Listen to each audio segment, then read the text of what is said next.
Hey tubers, welcome back for another adventure. So the wind was hooting and hollering last night, and looks like tore the roof off of one of my sheds.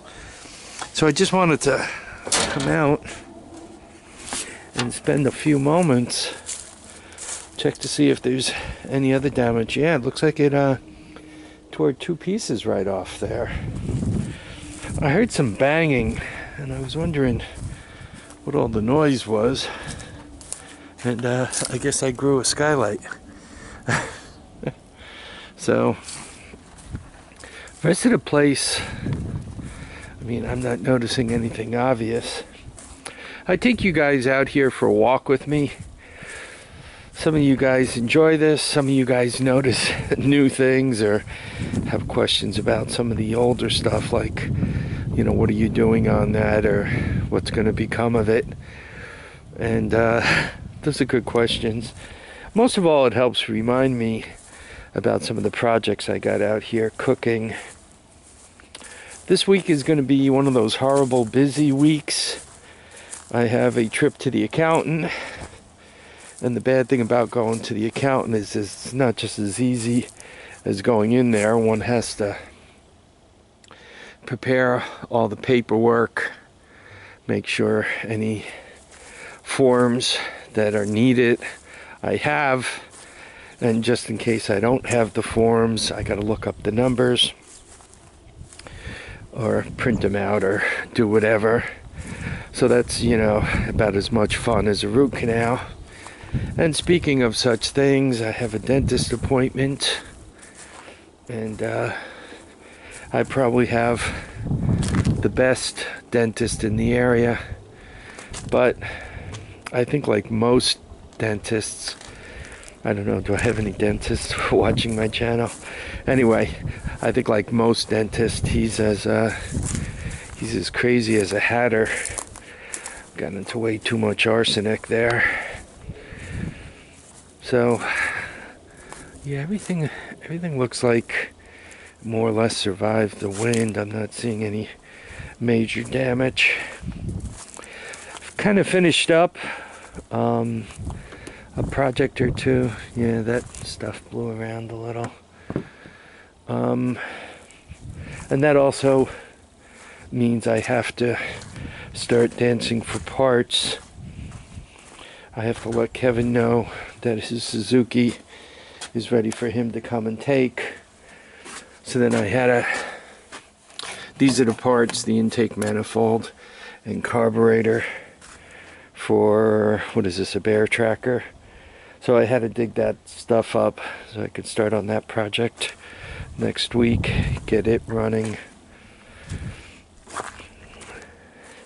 I gotta look into this guy here. I keep bringing up Kevin Bergeron. He has a lot of good ideas, so as long as he comes up with good ideas, we'll talk about them. But he recommended just putting some 2x4 cross bracers on there and going with a tin roof. Quite honestly, for what it would cost to replace that tarp, I think it'd probably be cheaper to do that and texture 111 the sides and be done with it. Yeah, I'm not seeing too much else that got messed up. I'm gonna clean this mess out of here.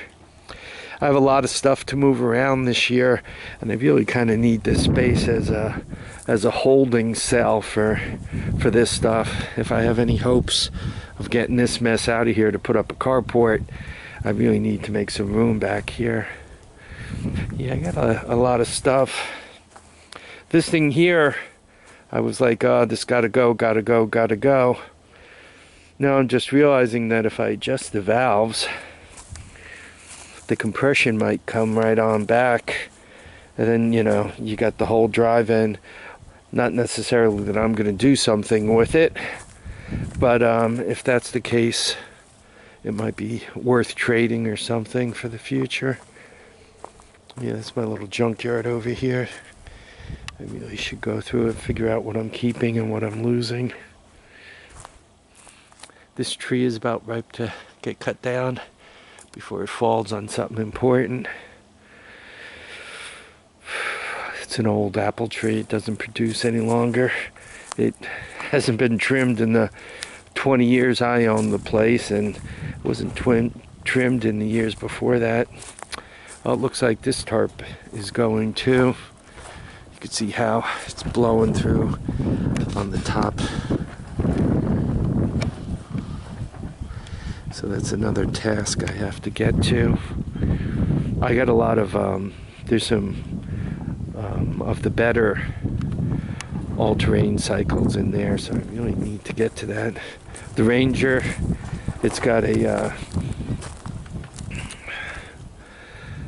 leaky pressurized fuel line. The pressurized line that goes to the injectors on that thing right above the gas tank it's leaking. So when the fuel pump turns on, it pumps all the fuel onto the ground. I mean, some gets to the injectors because it will start, run, and move, but not a bunch of it goes on the ground. Obviously not good for the environment, and if one happens to hit a spark or something, not good for one's longevity. So the Ranger's a project. I still have the Suzuki to do. It has an alternator that they basically staple to the motor's in sideways, so it's against the right hand side inner fender, metal inner fender. So I mean, and smashed right up tight against it. But then after they put the alternator in there, made sure there was no room around it, they surrounded it by motor and power steering pump and all that other junk. So they really wanted to make sure not only was it hard to get to, by putting the other junk around it, it's about impossible. I need to work on that. I really need to move those cubes out of there. With those numbers on the side of them and all, if a neighbor drops a dime, or if somebody looks down the driveway and says, what's he doing with those chemical cubes? That could trigger questions that I rather not start answering. I mean, they'll say, okay, fine, you could have the cubes, what's with this other junk? And then I got trouble. Yeah, I got me a pretty good mess out here. But in the long run, other than losing those pieces of sheet metal, it looks like I more or less got by without too much damage. Anyway, I figured I'd take you guys along, show you kind of what's cooking, show you my mess. That way, for those of you who also have a spring cleanup to perform, you're going, oh man, I got it easy compared to Harvey.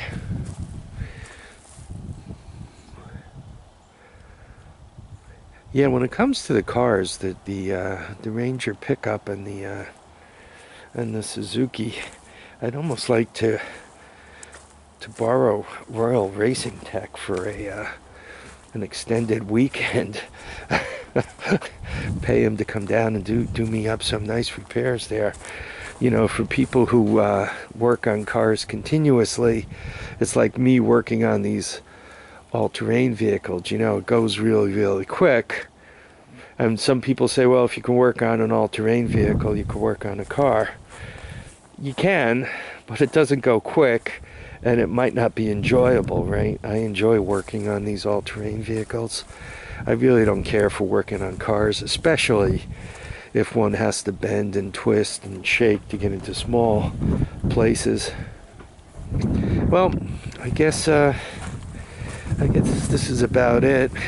The wind damage, you know, other than my sunroof here and other sunroof, doesn't look like it was too bad. Anyway, I want to thank everybody for dropping by to watch and comment and subscribe. Please remember to keep your feet down, your heads up, and get out there and enjoy each and every day. You don't know how many you're going to get, so please make sure you get out there and have some fun. Bye now.